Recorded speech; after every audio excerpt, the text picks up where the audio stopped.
Let me tell you something that'll change your life forever.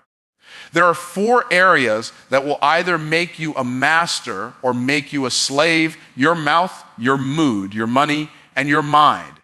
The people who rule nations, who lead industries, who dominate life, they've learned to control what most people let control them.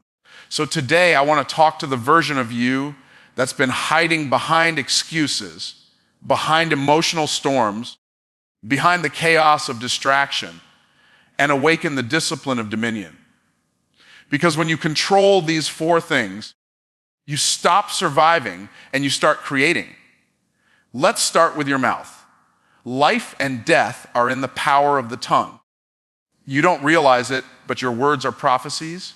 Your mouth is a microphone connected to your destiny.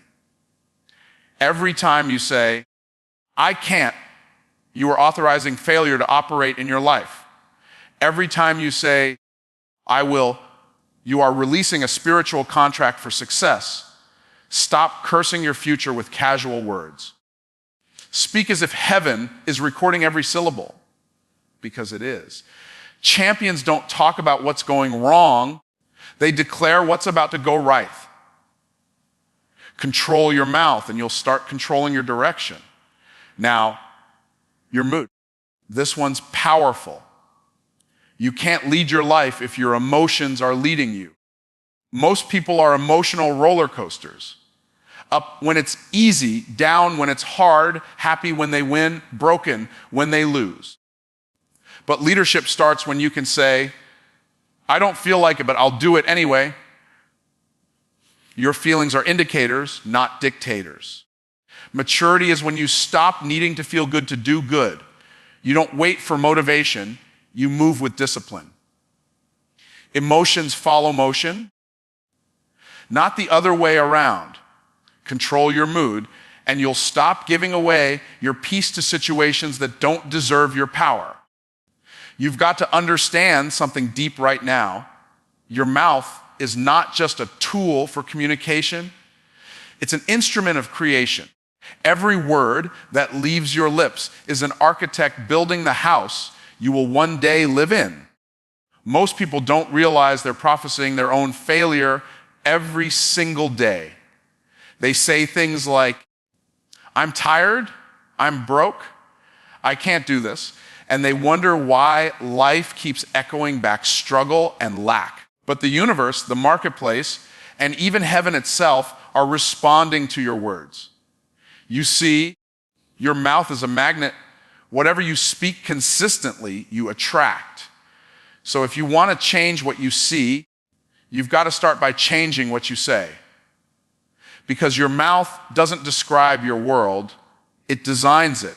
Here's the truth that most people ignore: your words are spiritual contracts. When you speak, you give permission for something to manifest. The moment you say, "I can't," your mind shuts down possibility. But when you say, "I will find a way," your brain gets to work, your energy shifts, and your spirit aligns with success. That's why it's so dangerous to speak carelessly. Every complaint, every negative confession, every sarcastic remark about your goals, it's not harmless humor, it's destructive programming. You're literally building barriers with your own tongue. And you can't pray for one thing while speaking the opposite. You can't ask God for abundance while talking lack. You can't declare greatness and then gossip about failure. Your words must align with your destiny, not your emotions. When I was young in business, I used to talk about how hard things were. Every conversation became a therapy session of frustration. Then one day, I realized my mouth was authorizing my misery. I wasn't broke because I lacked opportunities. I was broke because I kept saying I was. I was talking about struggle instead of strategy. And the moment I changed my vocabulary, my life changed its velocity. I started speaking faith, declaring success, and speaking as though I already had what I was working toward. That's when everything shifted. Opportunities began to appear. People started showing up. Favor found me because my words created an atmosphere for it. You cannot build a mansion with the language of mediocrity. Let me ask you this. What have you been saying about your life lately? Because your language reveals your level. If you're always talking about problems, you'll live in problems. If you're always talking about possibilities, you'll live in possibilities. The difference between average and extraordinary is often one declaration away. You've got to learn to talk like you've already won, even when you're still fighting. Say it until you see it. Declare it until you experience it. Faith is not silent. Faith speaks. And when faith speaks, mountains move. Your mouth can either be your greatest weapon or your worst weakness. You can use it to build people up or tear them down, to speak peace or stir chaos, to release growth or call forth destruction. Every time you open your mouth, you are making a deposit into your future. That's why you've got to train your tongue like a soldier, disciplined, intentional, and precise. Don't just say things because you feel them. Say things because you mean them. Don't speak from emotion. Speak from vision. Speak as if your next season depends on it, because it does. Here's the hook: your words are seeds, and your future is the harvest. You can't plant poison and expect fruit. You can't speak weakness and expect strength. If you want a better life, upgrade your language.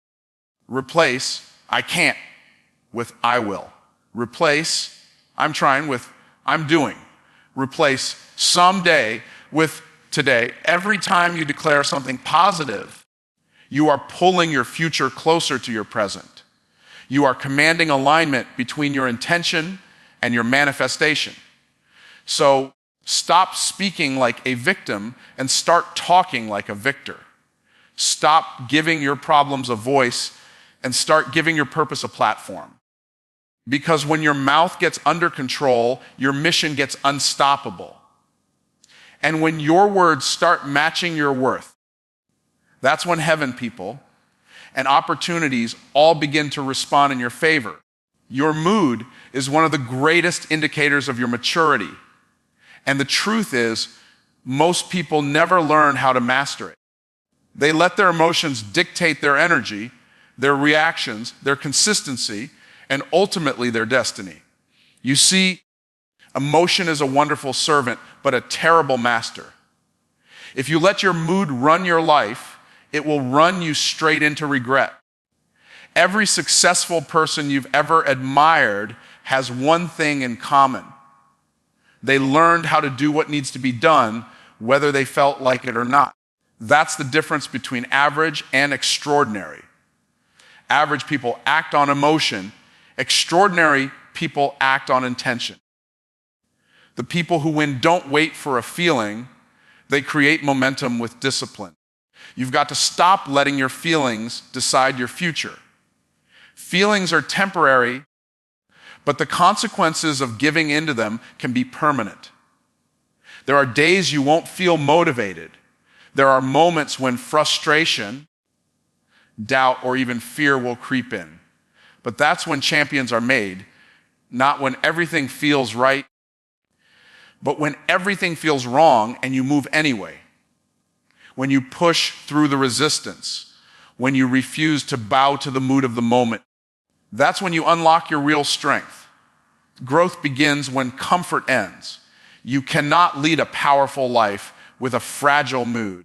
Your ability to remain stable when everything around you is shaking determines how high you can rise. Here's the truth: most people don't want to hear your mood is a reflection of your mastery.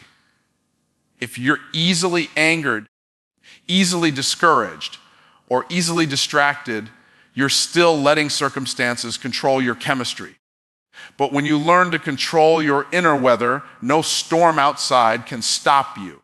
Imagine walking into every day knowing that your peace is untouchable, your focus unbreakable, and your purpose unshakable. That's what happens when you stop reacting and start responding. You see, reaction is emotional, response is intentional. One comes from weakness, the other comes from wisdom. You can't build a strong life with weak reactions. There will always be things that trigger you, people who test you, and moments that tempt you to lose control. But emotional intelligence is not about avoiding emotion. It's about understanding it, channeling it, and using it as fuel. Feel the frustration, but don't live in it. Feel the disappointment, but don't drown in it. The key is to acknowledge what you feel without allowing it to determine what you do. That's where discipline lies. Discipline says, I may not feel it, but I'll still fulfill it. When you operate from discipline, your emotions become your employees, not your employers. Here's the hooky. You don't need to feel inspired to take action. You need to take action to feel inspired. Action generates energy, and energy shifts emotion. Every time you move despite your mood, you send a message to your subconscious that you are in control. And once your mind believes you're in charge, your feelings begin to follow your focus. That's why it's dangerous to stay still when you feel low. Movement creates momentum. Get up, get moving, get aligned, and your energy will catch up to your effort. The secret isn't waiting for motivation, it's manufacturing it through motion. So when life feels heavy, don't give your mood the microphone. Don't speak defeat because you feel discouraged. Don't quit because you feel tired. Instead, act from identity, not from emotion. Who are you? You're a builder. You're a leader. You're a finisher. And finishers don't stop when they're frustrated. They stop when they're done. The discipline to control your mood is what separates dreamers from doers. The ones who master their emotions master their results. Every time you choose calm over chaos, focus over frustration, and purpose over pain, you grow stronger. Because your emotions are just waves and you are the ocean, they rise, they fall, but they don't define your depth. Control your mood, and you'll discover that nothing outside you has the power to destroy what's inside you. Money reveals your mindset more than it reveals your income. The way you manage it, multiply it, and move it determines whether you're mastering it or being mastered by it. Most people don't have a money problem. They have a management problem. They keep asking for more while wasting what they already have. You see, money is not a god, it's a gauge. It tells the truth about your habits, your priorities, and your discipline. The reason many never reach financial freedom is that they treat money emotionally, not strategically. They spend to feel significant instead of saving to build significance. But money is attracted to purpose, not impulse. It flows toward clarity, not confusion. You've got to stop worshiping money and start working your plan.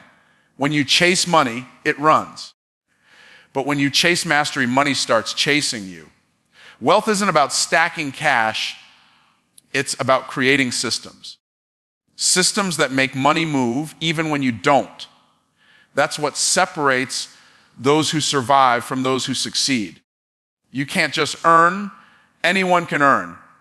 You've got to learn how to multiply. You must learn how to plant your money like a seed and not eat it like a snack. Poor people spend money to look rich, while the rich spend money to get freer. Every dollar in your hand has a purpose, either to produce or to perish. The moment you start treating your money as a tool, it starts serving you. Here's the truth. Your bank account is a reflection of your belief system. If you believe you never have enough, you'll always operate in scarcity. But if you believe you can create more, you'll start seeing opportunities everywhere. That's the power of a wealthy mindset. It doesn't wait for money to show up. It creates ways for it to flow. You've got to understand that money moves at the speed of value. The more value you bring to the marketplace, the more money will flow in your direction. Don't focus on chasing dollars, focus on solving problems. Money follows mastery. It's not about having a degree, it's about developing a skill that the world rewards. You can't complain about being broke while refusing to grow. If your skills stay the same, your income stays the same. Here's the hook. Stop working for money and start making money work for you. Every time you spend, you're making a decision. Are you feeding your future or starving it? That new gadget, that impulsive purchase, that mindless entertainment, all of it is either helping you build wealth or keeping you broke. You've got to learn the difference between assets and liabilities. An asset feeds you, a liability bleeds you. The wealthy don't buy things to impress, they buy things that produce. Their money has employees, investments, systems, and assets that generate more while they sleep. That's financial freedom when your money works harder than you do. Now, here's where most people get stuck. They think being rich is about greed. But true wealth is about stewardship.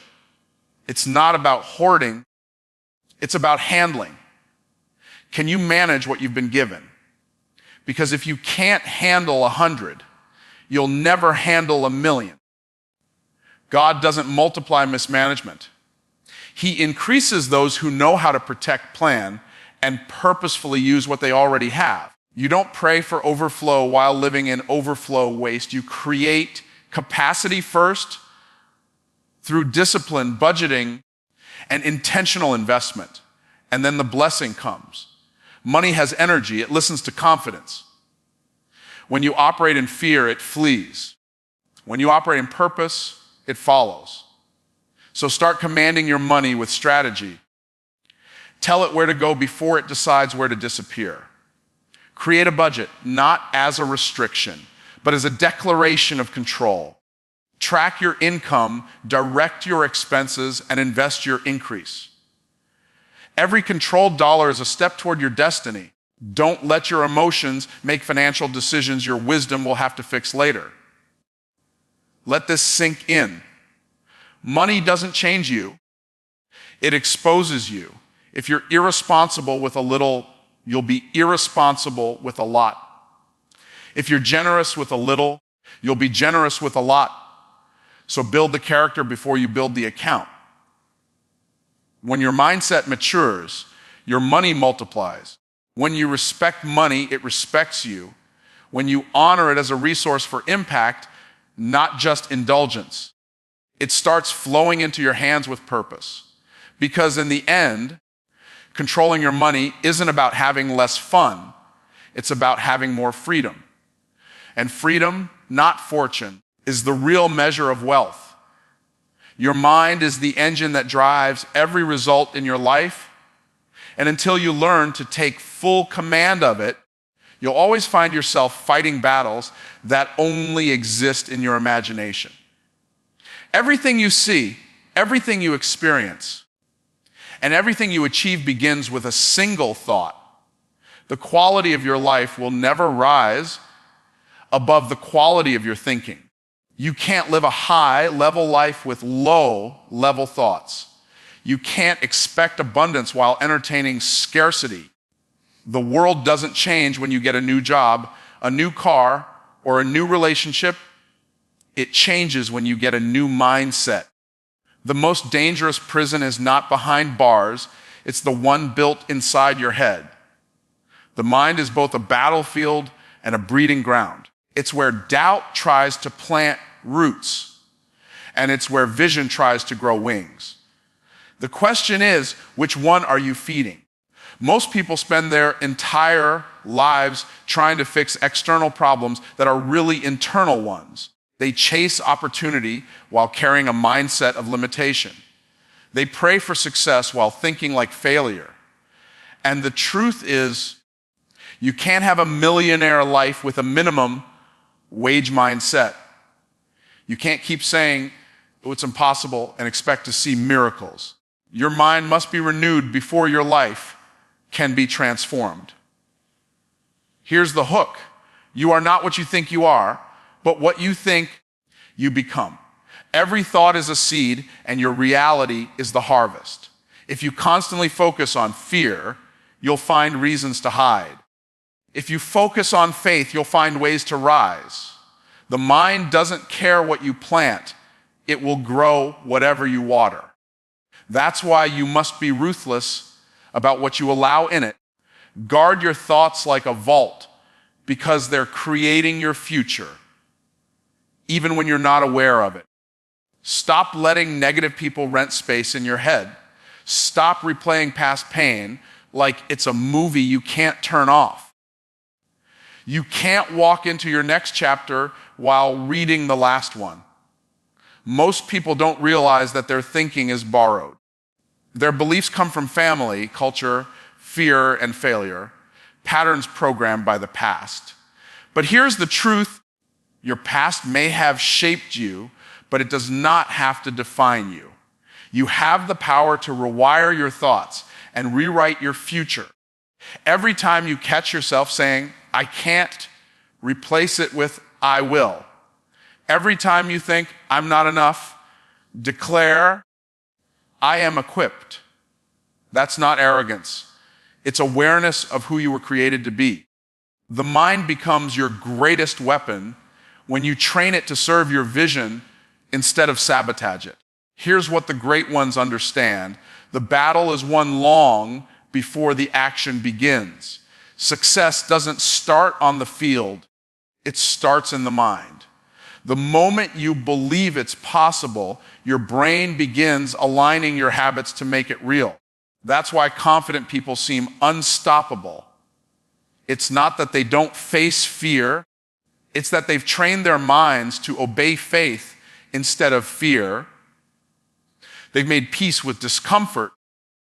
And they've programmed their thoughts to look for solutions instead of problems. That's the difference between those who talk about change and those who create it. When your mind is under control, you stop being tossed around by opinions, by trends, by comparison. You start living from conviction, not confusion. You begin to see challenges as invitations, not obstacles. You no longer wait for conditions to be perfect. You make decisions and make the conditions adjust. A controlled mind produces a controlled life because clarity produces power. And when your mind is clear, your purpose becomes louder than your problems. The mind is not just a thinker, it's a transmitter. It sends signals to your words, your body, and your behavior. That's why when you change your thoughts, everything around you starts shifting. People feel your energy. Opportunities recognize your confidence. The universe responds to your belief. When you walk in faith, you move differently, you speak differently, and you attract differently. You stop chasing what you want and start commanding it with certainty. So train your mind daily. Feed it with wisdom, not worry. Direct it toward purpose, not pity. Think thoughts that build, not break. Because the moment you decide to take control of your mind, everything else begins to fall into alignment. The right thoughts will produce the right actions, and the right actions will produce the right results. And once your mind becomes unshakable, your destiny becomes unstoppable. Control is not about restriction, it's about power, the power to decide, to direct, and to dominate your own destiny. The truth is, life will always try to pull you in 100 different directions. People will demand your time, distractions will compete for your focus, and emotions will tempt you to drift. But the person who learns to take control of their life, who masters their mouth, their mood, their money, and their mind becomes unstoppable. You were never created to live at the mercy of your circumstances. You were created to rule over them. And the moment you understand that control isn't about being perfect, but about being purposeful, that's when everything changes. The reason most people never rise to greatness is that they're too busy reacting instead of creating. They let life happen to them instead of making life happen for them. Every day becomes a cycle of survival instead of strategy. But control begins when you wake up and say, I'm done living by default. I'm going to start living by design. You can't drift your way into destiny. You have to direct your way there. Drifters are moved by emotion. Dominators are moved by intention. You can't call yourself a leader if your life is still led by fear, laziness, or other people's opinions. Real power begins when you stop needing permission to be great. Here's the hook. Control doesn't limit your freedom, it protects it. When you control yourself, you free yourself from being controlled by everything else.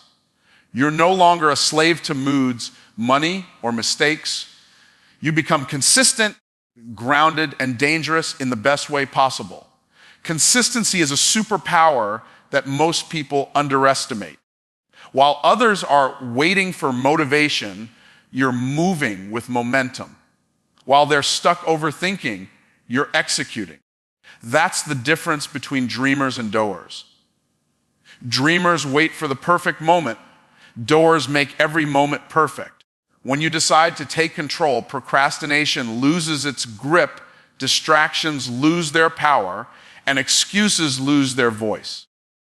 The greatest leaders, the ones who move nations, lead companies, and transform communities, all have one thing in common.